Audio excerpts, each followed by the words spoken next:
গত 24 তারিখ আমাদের যে একটি রয়্যাল বেঙ্গল টাইগার স্প্রে করেছিল, বাইরে বেরিয়ে এসেছিল উপেন্দ্রনগরের কাছে এল প্লটে। তো সেই বাঘটিকে গতকালকে আমরা পুরো এলাকাটা নাইলন নেট দিয়ে ঘিরে ফেলি। আমাদের স্টাফেরা ওখানে উপস্থিত হয় এবং দুটো খাঁচাও আমরা ওখানে পাতি। ওভারনাইট আমরা ওটাকে অবজারভেশনে রাখি যে কোনো ডেভেলপমেন্ট কিছু হলো কিনা।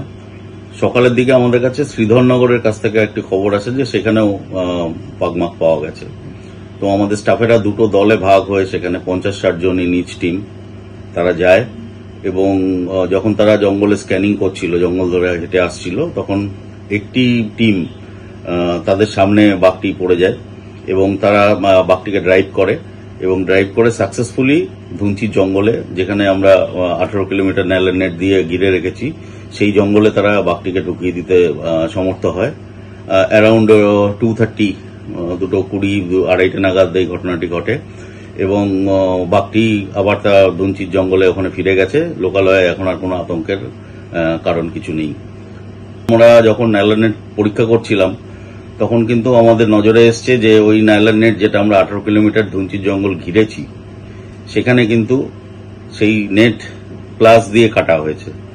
তো আমি আপনাদের চ্যানেলের মাধ্যমে অনুরোধ করব, আমি জানি অনেক মৎস্যজীবী ওখানে মাছ কাঁকড়া ধরতেন, তাদের একটু অসুবিধা হচ্ছে, কিন্তু একজনের অসুবিধার জন্য 10 জনের অসুবিধা আপনারা করবেন না। দয়া করে এই নেট কাটার থেকে আপনারা বিরত থাকুন। কিছু মিডিয়াতে বিভ্রান্তিমূলক কিছু খবর হচ্ছে, একটা বাঘকে 4টে বাঘ বলা হচ্ছে, 3টে বাঘ বলা হচ্ছে। তো আমি তাদের উদ্দেশ্যেও আমি অনুরোধ করব যে এই ধরনের যখনই খবর আপনাদের কাছে আসবে, দয়া করে বন দপ্তরের থেকে একটু ভেরিফাই করে খবর আপনারা পরিবেশন করবেন, না হলে একটা আতঙ্কের পরিস্থিতি সৃষ্টি হয়। দুটা তো বাঘ আছে, সবাই বলতেছে দুটা বাঘ আছে, পাউড়ি টাউড়িও পাওয়া যায়, এবারে পাউড়িও দেখা গেছে ধারে ধারে, গোটা জালের সাইড টাইড গোটা তো চটকি দিচ্ছে। মানে আবার খাঁচা ধোয়া হয়েছে, ছাগল ধোয়া হয়েছে, বা ধরা টরা যায় বা কি। ঘর থেকে বাড়াইনি, সন্ধ্যা আইলে সব ঘরে ঢুকে যায়, আর বাড়াইনি। এখানে আজকে রাত্রে বলতেছে যে জাল পাড়িয়া পালিয়ে গেছে, এখনো যায়নি। এর ভিতরে একটা আছে, আবার ওই দক্ষিণে একটা চলে গেছে। মনে হয় এখানে দুটো বাঘই রয়েছে, কারণ ছোট একটা যে থাবা পাওয়া গেছে এটা হয়তো দেখা যাবে ছোট বাঘ হতে পারে, আর দেখা যাবে মার ছেলে এমন হয়তো আছে এখানে, হতে পারে, বা হয়তো বাচ্চা হবে, সেই হয়তো এই জায়গাতে বেছে নিয়েছে থাকার জন্য আর কি।